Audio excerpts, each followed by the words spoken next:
नमस्कार, मैं त्रिभुवन जी पार्थ। आज आपके सामने मैं वह विषय रखने जा रहा हूँ जिसका हमारे मनोभाव से बहुत ही गहरा नाता है, बहुत ही गहरा रिश्ता है। हमारे जीवन में उसका बहुत ही बड़ा महत्व है। हम शिक्षा के प्रति तो बच्चों को हम चाहते हैं कि बच्चे हमारे बड़े से बड़े कॉलेज में, बड़े से बड़े इंस्टीट्यूट में पढ़ें, परंतु हम ध्यान नहीं देते कि प्रारंभिक जो शिक्षा है हमारा, वह संस्कार है। संस्कार के बिना शिक्षा का कोई महत्व नहीं है। आज बच्चे बड़े बड़े डिग्री तो प्राप्त कर लेते हैं, बड़े बड़े डिग्री के साथ साथ में बड़े बड़े अपने सर्टिफिकेट ले लेते हैं, परंतु जो संस्कार है वह संस्कार उनमें कहीं भी नहीं दिखता है। अपने बड़ों से कैसे बात करना है, समाज में कैसे बात करना है, परिवार में कैसे बात करना है, यह संस्कार हमने बच्चों को बचपन से दिए ही नहीं।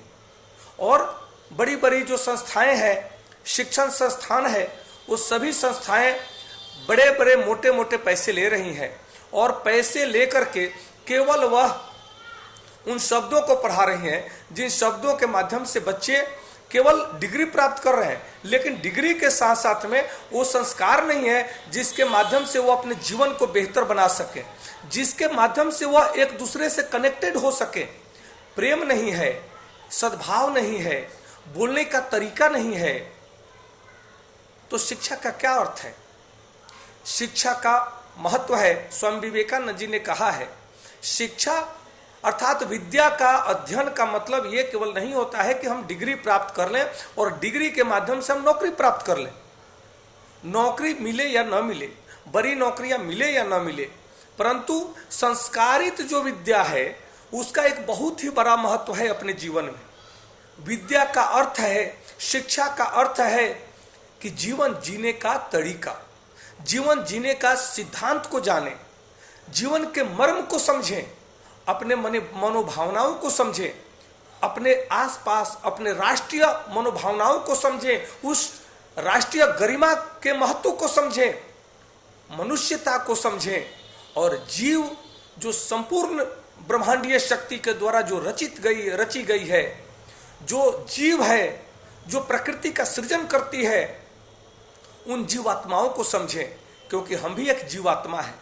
जो हमें अच्छा लगता है वो सबको अच्छा लगता है, जो हमें पसंद नहीं उस किसी को पसंद नहीं। अगर अपमान हमें पसंद नहीं तो शायद अपमान किसी भी जीवात्मा को पसंद नहीं है। यहां तक कि पशु पक्षी सब चाहते हैं कि हमसे कोई प्यार करे, कोई दुलार करे, वह आपके पास दौड़े चले आते हैं, परंतु आपके हाथ में डंडा हो, आप क्रूरता दिखाते हैं तो वो पशु पक्षी भी दूर भाग जाते हैं। इसलिए इंसानियत को जागृत करें, यही वास्तविक धर्म है, यही वास्तविक कर्म है, इसको समझें और तब अपने मनोभावनाओं को जानते हुए, समझते हुए फिर अपने कर्म को आगे बढ़ाएं, क्योंकि मन में जैसा विचार आता है वैसा ही कर्म होता है, और जैसा कर्म होता है वैसा ही उसका फल मिलता है, सुख और दुख के रूप में जो फल मिलता है, और उसको मनुष्य को भोगना ही पड़ता है, जीवात्मा को भोगना ही पड़ता है। इसलिए मैं आप सभी से निवेदन करता हूं कि अपने बच्चों के साथ थोड़ा समय दें और बच्चों को अपने संस्कार के विषय में बताएं, अपने वेद उपनिषदों के विषय में बताएं, ताकि हमारे बच्चे संस्कारित हों, माता पिता का आदर करें। बच्चे कलेक्टर तो बन जाते हैं, बच्चे डॉक्टर तो बन जाते हैं, परंतु उनका प्रेम जो है माता पिता के प्रति भी नहीं होता है, तो वो समाज के प्रति क्या करेंगे? एक बहुत बड़ा अफसर बन करके कुर्सी पर बैठ गए, परंतु जज्बात नहीं है, भावनाएं नहीं है, भावनाएं मर चुकी है।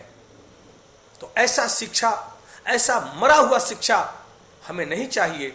हमें विद्या ददाति विनयम, विनय दाति पात्रताम, पात्रत्वा